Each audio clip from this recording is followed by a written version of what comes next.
Si Ginoong Elon Musk, kilalang entrepreneur at CEO ng Tesla, ay muling nagdala ng hype sa mundo ng cryptocurrency matapos po niyang tawagin ang sarili bilang Doge Father.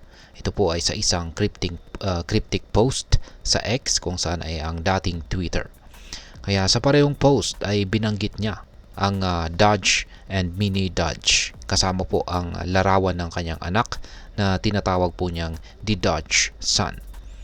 Hindi lamang ito ang unang pagkakataon na ginamit ni Ginoong Musk ang kanyang impluensya upang pag-usapan si Dogecoin. Ngunit malinaw na tuwing ginagawa niya ito, tumataas ang presyo nito.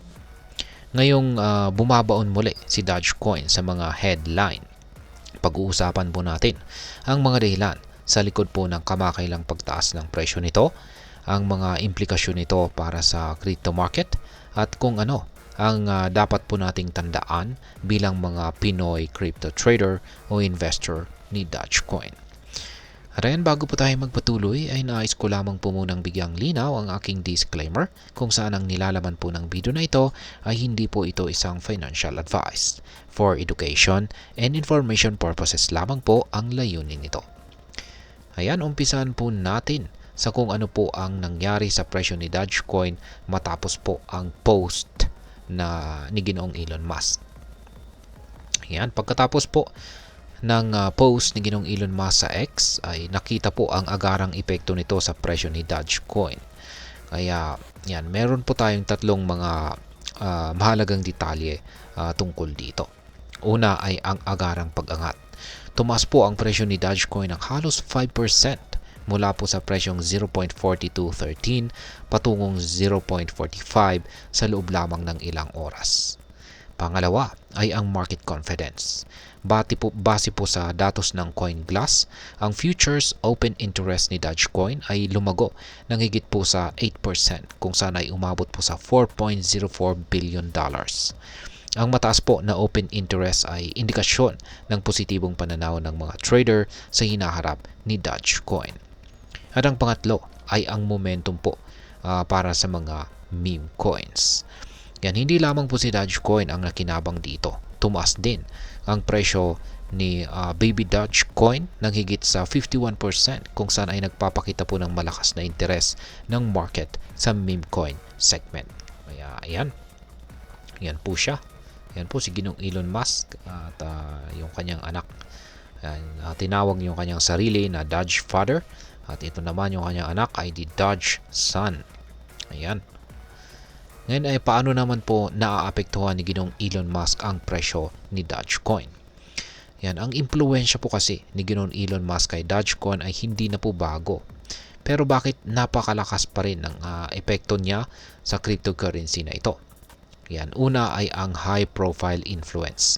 Sa dami po kasi ng tagasunod or followers ni Ginoong Musk sa social media, bawat pahayag o post niya ay nagiging dahilan para tumaas po ang demand kay Dogecoin. Yan, pangalawa ay ang pagbuo po ng optimism. Ang kanyang suporta po sa meme coin ay nagbibigay ng tiwala sa market kahit pa ito ay nagsimula bilang isang biro lamang. Ayan, at ang pangatlo ay ang association po sa innovation. Ang mga initiative tulad po ng DOGE or Department of Government Efficiency na sinasabing pinamumunuan ni Ginoong Musk ay nagpapaalala ng koneksyon ni Dogecoin sa teknolohiya at modernization. Yan, ngayon ang pattern na ito ay makikita rin noong taong 2021 nung tumaas ng husto ang presyo ni Dogecoin matapos po niyang tawagin itong future currency of Earth sa isang interview. Ngayon ay ano naman po ang sinasabi ng mga analyst tungkol sa potential rally ni Dogecoin? Ayan, ayon po sa mga crypto analyst, ang momentum po na hatid ng mga recent post ni Ginoong Musk ay maaari pong magtulak sa presyo ni Dogecoin sa mas mataas na price levels. Ayan, sa short-term targets, yan, base po sa analysis ay si Dogecoin ay maaari pong umabot sa presyong 0.5 hanggang 0.7 sa mga susunod na linggo kung magpapatuloy po ang bullish momentum nito.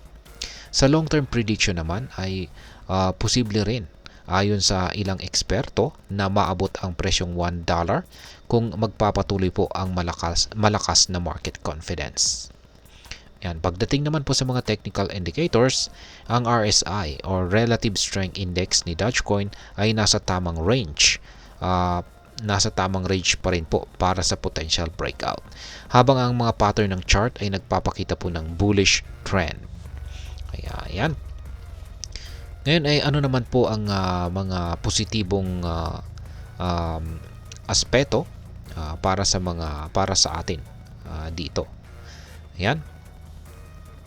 Para sa atin ay ang ilan po sa mga positibong epekto nito ay yan, syempre maaaring magbigay po ito sa atin ng oportunidad para kumita. Ang mga short-term traders ay maaari pong makinabang mula sa kasalukuyang momentum ni Dogecoin, lalo na po kung tama ang kanilang timing. Yan, nandyan na rin po yung pag-angat ng awareness. Dahil po sa hype na dulot ni Ginoong Musk, mas marami pong tao ang nagiging interesado sa cryptocurrency, kung saan ay maaari pong magdulot ng mas malawak na adoption. At maliban rito ay ang accessibility ni Dogecoin. Madali po itong bilhin at i-trade sa mga pangunahing crypto exchanges na available po dito sa Pilipinas, tulad po ni Binance at saka Coins.ph. Ngayon ay meron bang risk o panganib dito? Bagamat kaakit-akit po ang potensyal na kita na maaring ibigay ni Dogecoin, ay meron pong ilang mga bagay na dapat po nating tandaan bilang mga investor dito. Una ay ang volatility. Ang mabilis po na pag-angat ng presyo ay madalas na sinusundan ng biglaang pagbagsak, lalo na kapag nawala na ang hype. Pangalawa ay ang market manipulation. Ang pag-asa po sa impluensya ng isang tao tulad ni Ginoong Elon Musk ay maaari po itong magdulot ng over-dependence, kung saan ay delikado po para sa mga baguhan. Pangatlo ay ang emosyonal na pag-trade. Dahil po sa hype, maraming traders ang nagmamadaling bumili ng walang malinaw na plano, kung saan ay nagiging sanhi ng kanilang pagkalugi. Ngayon ay ano naman po ang maaaring maging epekto nito sa hinaharap ni Dogecoin? Si Dogecoin ay hindi lamang po isang meme coin. Ito rin po ay simbolo ng kung paano maaring baguhin ng social media at personalidad tulad po ni Ginoong Elon Musk ang direksyon ng isang cryptocurrency. Sa tulong po ng mga initiative tulad ng DOGE, ay may malaking potensyal na mapalawak pa ang paggamit kay Dogecoin sa mga negosyo at transactions sa hinaharap. Ngayon ay ano naman po ang aking masasabi tungkol dito? Ang epekto po ng impluensya ni Ginoong Elon Musk kay Dogecoin ay isang halimbawa kung gaano po kalaki ang papel ng hype at perception sa cryptocurrency. Bagamat positibo po ang nakikitang potensyal, yan ang ating nakikitang potensyal dito kay Dogecoin, mahalaga pa rin po ang pagiging maingat bilang mga investor. Kaya kung ikaw ay isang trader ay wag po tayong umasa lamang sa hype. Pag-aralan po natin ang market, magplano po ng mabuti at gumamit po ng tamang risk management.